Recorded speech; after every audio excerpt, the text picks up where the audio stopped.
আসসালামু আলাইকুম। আওয়ামী লীগ সরকারের 15.5 বছরের বিভিন্ন ধরনের বিতর্কিত কর্মকাণ্ড তো অবশ্যই ছিল, নানান ধরনের অপকর্মও ছিল। সেগুলোর বিরুদ্ধে মানুষের ক্ষোভ পুঞ্জীভূত হচ্ছিল, মানুষের মধ্যে অন্য ধরনের একটা আবেগ কাজ করছিল শেখ হাসিনা সরকারের বিরুদ্ধে।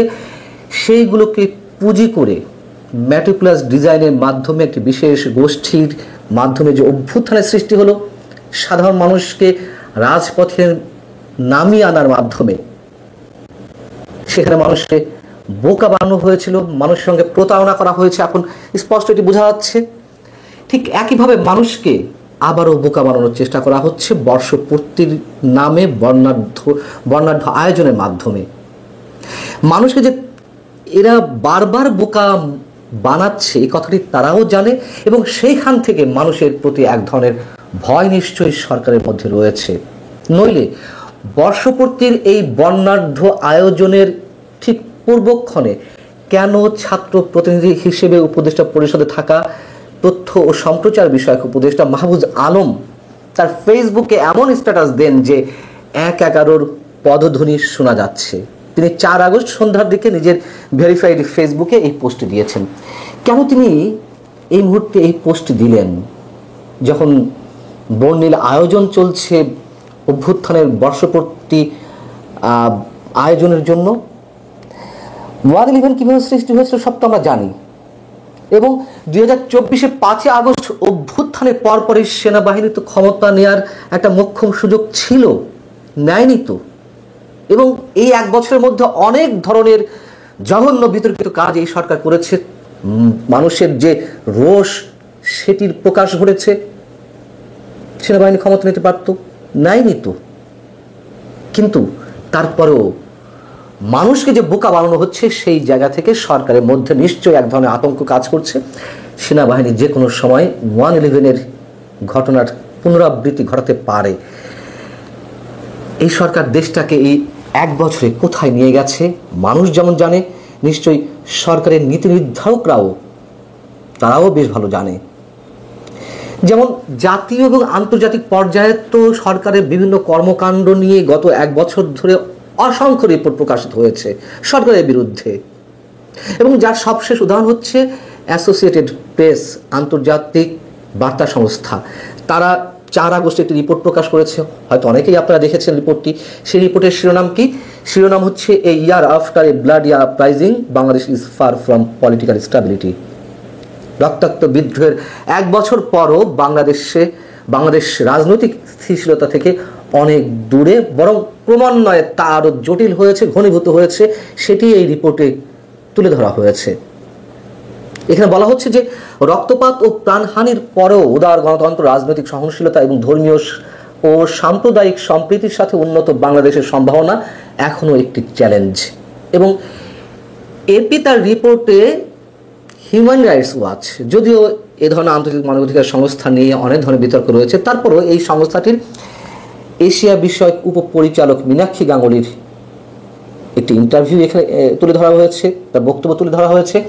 মীনাক্ষী গাঙ্গুলি যেটি বলছেন যে 1 বছর আগে শেখ হাসিনার শাসনের বিরোধিতা করে প্রাণঘাতী সহিংসতার মুখোমুখি হওয়া হাজার হাজার মানুষের আশা অপূর্ণ রয়ে গেছে। যারা অধিকার সম্মানিত গণতন্ত্র গড়ে তুলতে শেখ হাসিনার অপমানজনক শাসনের বিরোধিতা করেছিলেন, তাদের আশা অপূর্ণ রয়ে গেছে। এবং এখানে বলা হচ্ছে আরও ভয়ঙ্কর বাস্তবতাটি তুলে ধরা হয়েছে, এবং বলা হচ্ছে যে একটি বিশেষ গোষ্ঠীর সহিংসতা, প্রতিদ্বন্দ্বী দল ও গোষ্ঠীর ওপর রাজনৈতিক আক্রমণ এবং ধর্মীয় কট্টরপন্থীদের নারী অধিকার ও দুর্বল সংখ্যালঘু গোষ্ঠীর প্রতি বিদ্বেষ সবই বেড়েছে। তার মানে শেখ হাসিনা সরকারের সময়ের তুলনায় এই 1 বছরে আরও বেশি বেড়েছে। এবং এখানে রিপোর্টটি বলছে যে মানুষের অনেকের মতে নতুন সরকার রাজনৈতিক প্রতিপক্ষ, বিশেষ করে হাসিনার সমর্থকদের লক্ষ্য করে নির্বিচারে আটক রাখছে। এপি আরও যে কথাগুলো বলছে তার অংশ বিশেষ না বললেই নয়। এখানে বলা হচ্ছে বাংলাদেশিদের অধিকার রক্ষার চেয়ে হাসিনার সমর্থকদের উপর প্রতিশোধ নেওয়ার দিকে বেশি মনোযোগী বলে মনে হচ্ছে এই সরকারের প্রতি বলছে। তাহলে এই সরকার নিজে একটি পক্ষ, সেটি আবার টিআইবির একটি প্রতিবেদন এই যে অভ্যুত্থানের যে বর্ষপূর্তি তার একদিন আগে 4 আগস্টই তারা প্রকাশ করেছে। আমি আসছি সে বিষয়ে। এপির আরও দুটো লাইন একটু বলে নিই। এপি বলছে, অন্তর্বর্তীকালীন সরকার হাসিনার শাসন আমলে তীব্র চাপের মধ্যে থাকায় কথিত ইসলামপন্থীদের উত্থানের পথও পরিষ্কার করেছে।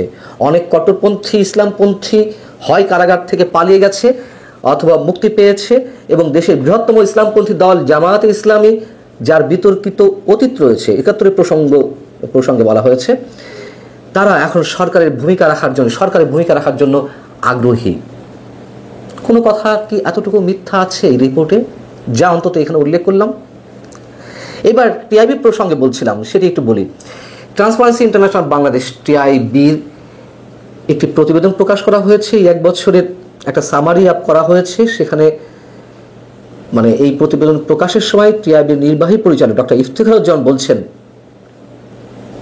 যে সরকারের পৃষ্ঠপোষকতায় রাজনৈতিক দল অর্থাৎ একটি কিংস পার্টি গঠনের অভিযোগ রয়েছে, এটি সবাই জানে।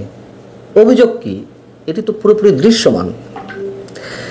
এবং টিআইবি প্রতিবেদনে বলা হচ্ছে, নতুন রাজনৈতিক বন্দোবস্তের অংশ হিসেবে সুশাসন, দুর্নীতিমুক্ত, জনগণের কাছে অঙ্গীকারবদ্ধ রাজনৈতিক শক্তি হিসেবে বিকশিত হওয়ার কথা থাকলেও অনেক ক্ষেত্রে তারা প্রশ্নবিদ্ধ হয়েছে। অর্থের উৎসের অস্বচ্ছতা, দলবাজি, দখলবাজি, চাঁদাবাজি, অনিয়মের বিদ্যমান সংস্কৃতির ধারণ করে আত্মঘাতী পথে ধাবিত হচ্ছে। কথা বহু আগে থেকে বলে আসছি। ছাত্রদের একটি অংশ অর্থাৎ এনসিপির নেতৃত্বে যারা রয়েছে, তারা যে পথে হাঁটছে তা তাদের জন্য বৈরাং হতে পারে এবং অনেকটা নিঃশেষ হওয়ার পথে। মাত্র এই ফেব্রুয়ারিতেই তো দলটির আত্মপ্রকাশ ঘটলো, কেবলমাত্র 5-6 মাস হয়েছে। এতেই জনসমর্থন তাদের প্রতি যাচ্ছিল, তা একেবারে তলানিতে এসে নেমেছে। টিআইবি বলছে, নির্বাচনের রোডম্যাপ না থাকায় রাজনৈতিক অস্থিরতার সুযোগ তৈরি হয়েছে এবং তা আরো ঘনীভূত হবে। কয়েকটি দলের চাপে যে প্রক্রিয়ায় আওয়ামী লীগের কার্যক্রম নিষিদ্ধ করা হয়েছে, তা ভবিষ্যতে প্রতিপক্ষ দমনের রাজনৈতিক সংস্কৃতি তৈরির ঝুঁকি সৃষ্টি করবে। বিচার, নির্বাচন, রাষ্ট্র সংস্কার সহ নানা ক্ষেত্রে উদ্যোগ নেওয়া হলেও অন্তর্বর্তী সরকার বিগত 1 বছরে বড় ধরনের চ্যালেঞ্জের মুখে পড়েছে। এই যে বড় ধরনের চ্যালেঞ্জের মুখে পড়েছে, কার কারণে, কি কারণে? তাদের তো নানান ধরনের উদ্দেশ্য আছে ক্ষমতা দখল করে টিকে থাকার।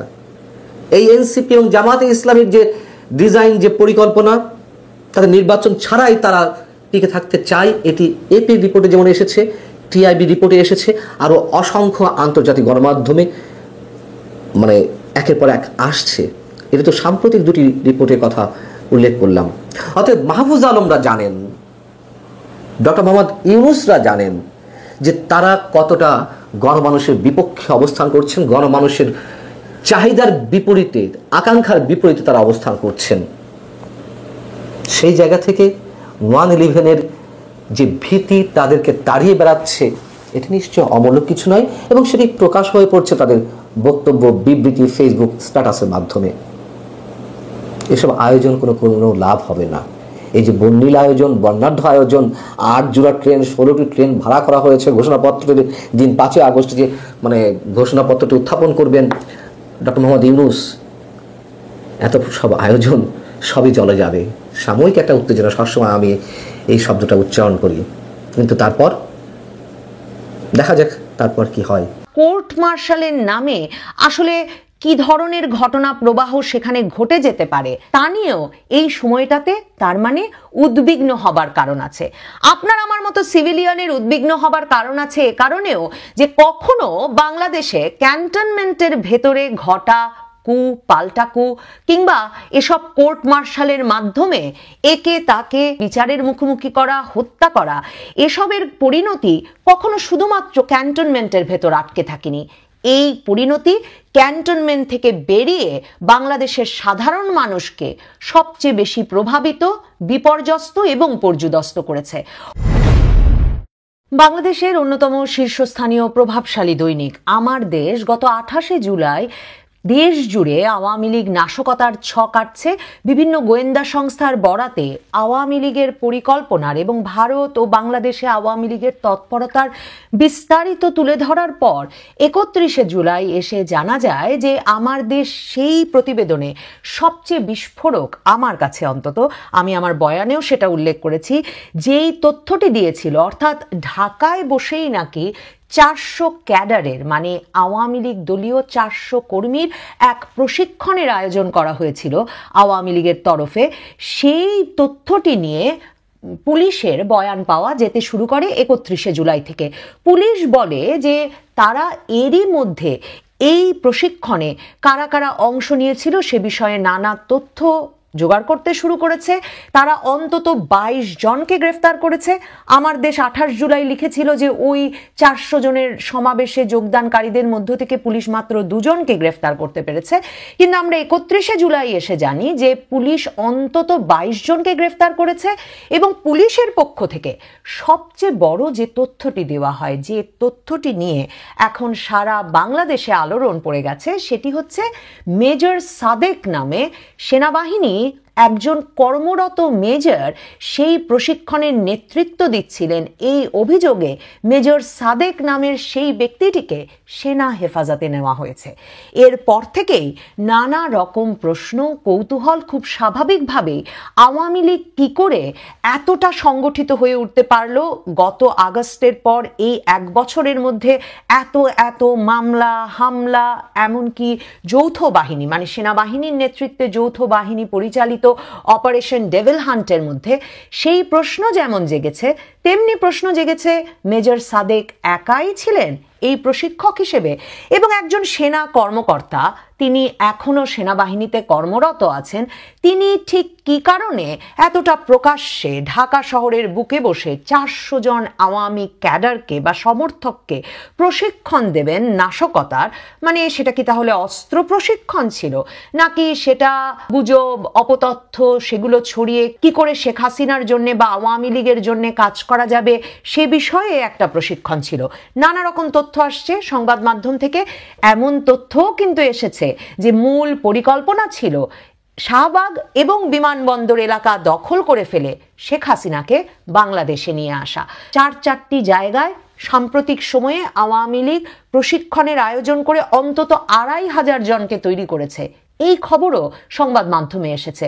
শুধু বসুন্ধরার ভেতরে একটা কনভেনশন হল ভাড়া করে প্রকাশ্যে এই প্রশিক্ষণ ঘটেছিল তাই নয়, ভাটারা, পূর্বাচল, কাটাবন এলাকাতেও নাকি এ ধরনের প্রশিক্ষণ ঘটেছে।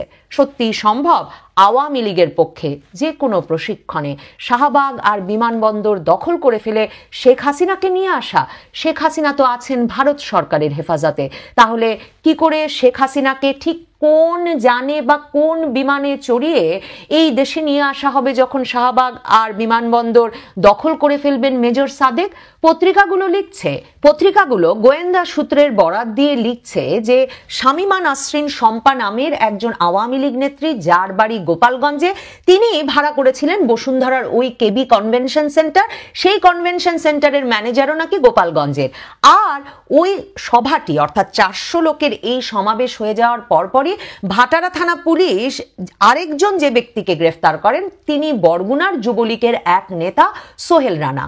সত্যি বরগুনা আর গোপালগঞ্জের 2 নেতা নেত্রী মিলে 400 জনকে আর সারা ঢাকা শহর মিলে 2500 জনকে প্রশিক্ষিত করবার জন্য জড়ো করতে পারলেন। আওয়ামী লীগ সত্যি এতটা সংগঠিত হয়ে পড়েছে 1 বছরের মধ্যে। এতদিন তার মানে যেসব বয়ান শোনা যাচ্ছিল যে আওয়ামী লীগ একেবারে ছত্রভঙ্গ হয়ে পড়েছে, আওয়ামী লীগ নেতৃত্ব শূন্য হয়ে পড়ায় নেতা কর্মীরা একরকম দিক নির্দেশনাহীন হয়ে বুঝতে পারছেন না ঠিক কি করতে পারেন এবং কিভাবে তারা আবার রাজনীতির ময়দানে ফিরে আসতে পারেন।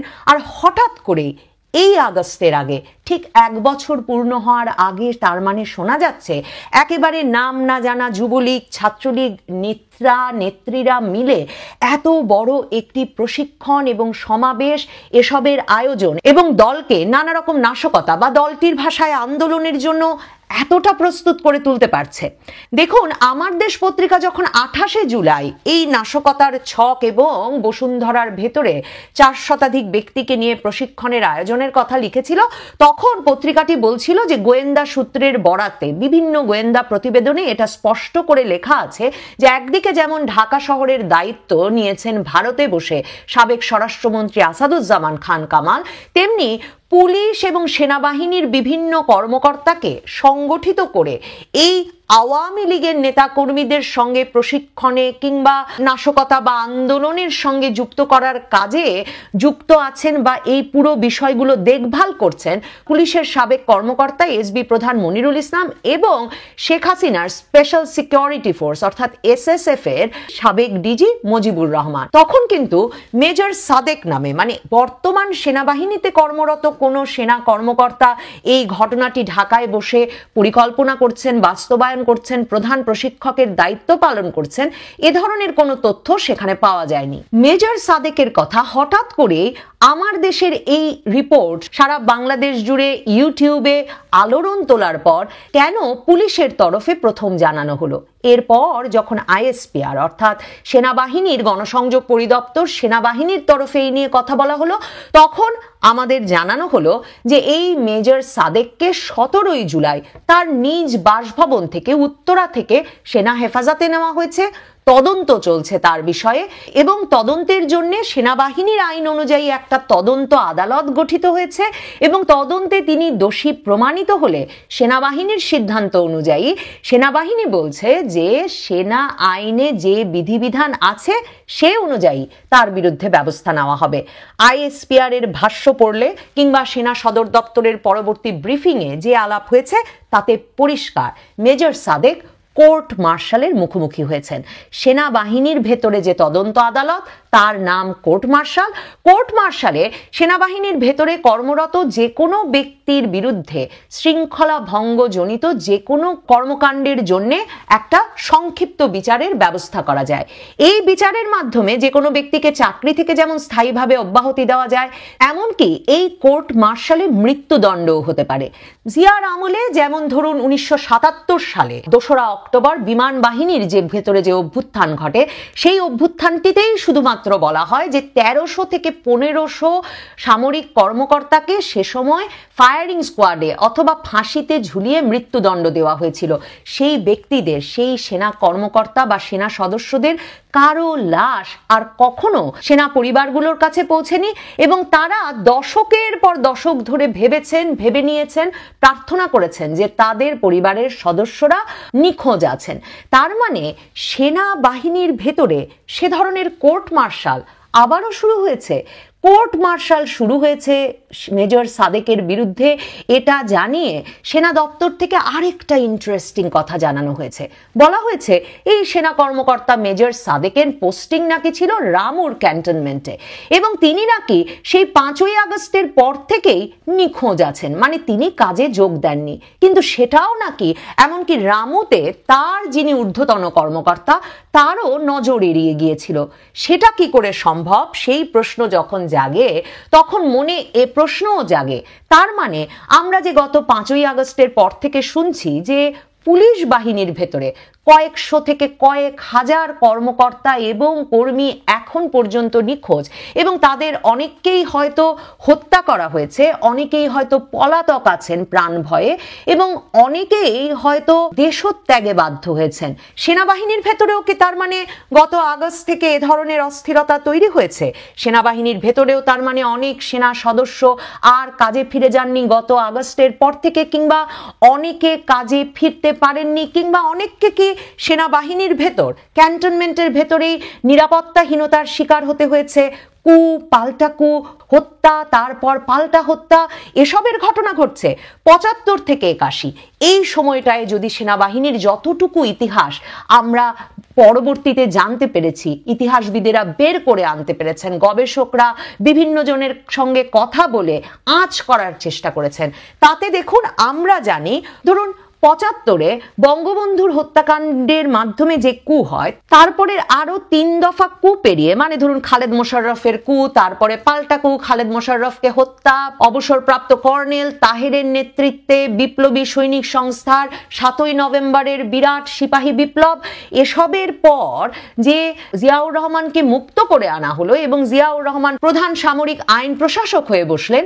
দেখুন জিয়াউর রহমান এসে কিন্তু 24শে নভেম্বরের মধ্যেই সেই কর্নেল তাহের, যার বিপ্লবী সৈনিক সংস্থার অভ্যুত্থানের ফলে তিনি খালেদ মোশাররফের হাতের বন্দিত্ব থেকে মুক্তি পেলেন এবং পরিণত হলেন প্রধান সামরিক আইন প্রশাসকে এবং তারপর দেশের শাসকে, সেই কর্নেল তাহেরকে কিন্তু তিনি কোর্ট মার্শালের মুখোমুখি করেন সেনাবাহিনীকে উস্কে সেনা বিদ্রোহ উস্কে দেওয়ার জন্য। এবং এরপর 1976 সালের জুলাইয়ে রাষ্ট্রদ্রোহিতার অভিযোগে সামরিক আদালতে ফাঁসি হয় কর্নেল তাহেরের। এরপর কতগুলো অভ্যুত্থান, পাল্টা অভ্যুত্থান, কু পাল্টা কু এবং একে অপরকে হত্যার ঘটনা সেনাবাহিনীর ভেতর, সারা বাংলাদেশ জুড়ে ক্যান্টনমেন্টগুলোর ভেতরে ঘটেছে, সেটা সম্পর্কে কোনো তথ্য, পরিষ্কার তথ্য পাওয়া যায় না। কিন্তু ইতিহাসবিদ, গবেষকরা বলেন 21 থেকে 26টি সামরিক অভ্যুত্থানের ঘটনা ঘটেছে 75 থেকে 81 সালের মধ্যে। আর এর মধ্যে একটু আগে যেটা বলছিলাম, সবচেয়ে বড় ঘটনাটি ঘটেছিল 77-এর 2রা অক্টোবর। সেই অভ্যুত্থানটি সম্পর্কে সবচেয়ে বেশি তথ্য পাওয়া যায়, এমনকি আন্তর্জাতিক সংবাদ মাধ্যমে খবর বের হয়। কিন্তু ওই অক্টোবরের মানে 1977-এর অক্টোবরের সেই অভ্যুত্থানে ঘটনাস্থলেই নিহত হয়েছিলেন শতাধিক সেনা অফিসার। আর এরপর বিচারের নামে মেরে ফেলা হয় কয়েকশো সেনা অফিসারকে। সব মিলিয়ে সংখ্যাটি হাজারের বেশি হতে পারে, সেটা প্রায় সকল গবেষক এবং ইতিহাসবিদ বলছেন। তাহলে দেখুন, এই যে ক্যান্টনমেন্টের ভেতরে অস্থিরতা তৈরি হলে ঠিক কি ঘটে সেখানে, আর কোর্ট মার্শালের নামে আসলে কি ধরনের ঘটনা প্রবাহ সেখানে ঘটে যেতে পারে, তা নিয়েও এই সময়টাতে তার মানে উদ্বিগ্ন হবার কারণ আছে। আপনার আমার মতো সিভিলিয়ানের উদ্বিগ্ন হবার কারণ আছে এ কারণেও যে কখনো বাংলাদেশে ক্যান্টনমেন্টের ভেতরে ঘটা কু, পাল্টা কু কিংবা এসব কোর্ট মার্শালের মাধ্যমে একে তাকে বিচারের মুখোমুখি করা, হত্যা করা, এসবের পরিণতি কখনো শুধুমাত্র ক্যান্টনমেন্টের ভেতর আটকে থাকেনি। এই পরিণতি ক্যান্টনমেন্ট থেকে বেরিয়ে বাংলাদেশের সাধারণ মানুষকে সবচেয়ে বেশি প্রভাবিত, বিপর্যস্ত এবং পর্যুদস্ত করেছে।